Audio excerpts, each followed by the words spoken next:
The Ribstones have always been a bit of a mystery in our area. Around the Region took to the road this week to see if we could find out more about them.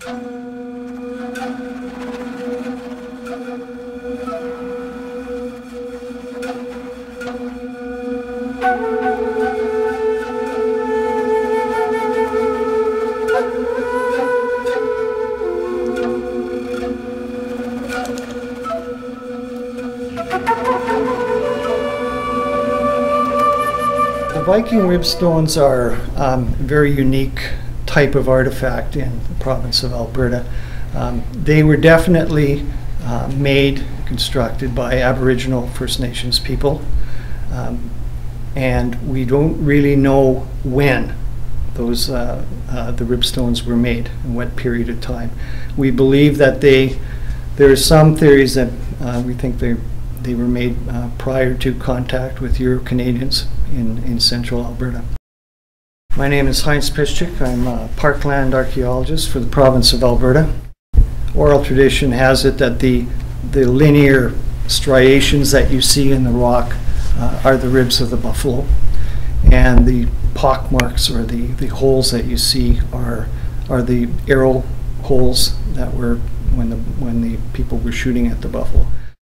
The purpose of the stones, from what we hear from oral accounts and historic accounts, is that they were monuments to the spirits of the buffalo, and people would go to those stones and pray to them in hopes that the herds of buffalo would come into that area and that hunting the buffalo would be successful.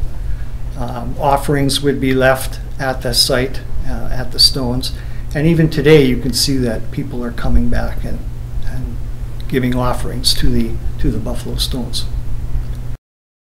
The two large ones are still there, and there was a third, so the story goes, and it had been removed or taken away.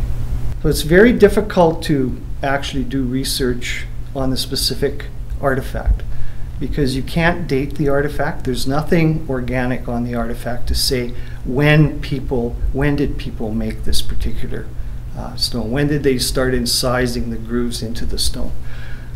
We know that there are archaeological sites, that is where people camped around the ribstones, but we don't know if many of those are associated with the ribstones. Traditionally, the Viking ribstones are in what was Blackfoot territory, which went all the way up to the North Saskatchewan River. That was at European contact times. But historically, in the last 200 years, this area was also used and occupied by Cree-speaking peoples. So it's very difficult to pinpoint exactly who made the ribstones. If they are prehistoric or pre-contact, then they're likely related to plain-speaking people. But if they're made during historic period times, then they could possibly have been made by other peoples.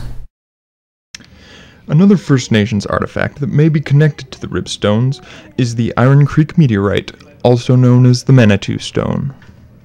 The only way to connect them is with the pocking. That is one theory that is out there, that the pock marks on the ribstone mimic that of the Manitou Stone. That once the Manitou Stone had landed and was being worshipped by Aboriginal peoples, other stones were being made to resemble the Manitou Stone. And there are other stones in central Alberta. We have historic photographs of them that have the same pocking marks on them. The significance is in many ways similar to that of the Viking Rib Stone, where it's found in the same part of central Alberta and was a place that people of many different First Nations would come and visit, hold ceremony there, leave offerings there. The Viking Rib Stone is just, it's located southeast of the town of Viking, Alberta. And the Iron Creek meteorite is located northwest of Hardisty, right along Iron Creek. There are two potential locations for the site of the Iron Creek meteorite, based on John McDougall's very extensive description of the area and going to take the meteorite. We've located both sites. and they both have potential, but it's very difficult to really determine which of those places the meteorite sat on.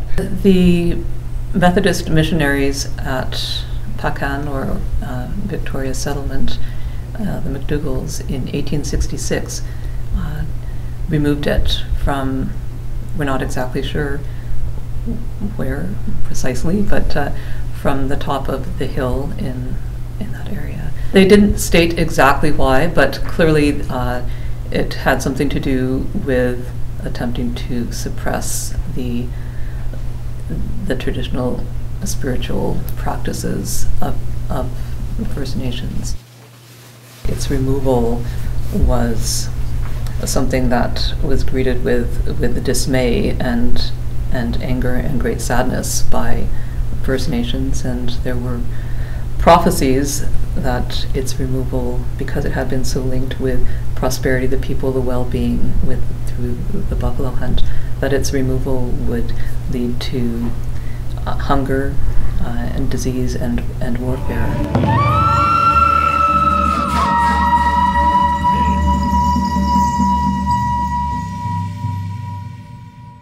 When you go to that area and to that place, there is quite a special feeling that you get, and I think that that still is, that sense of the power of the place is still there.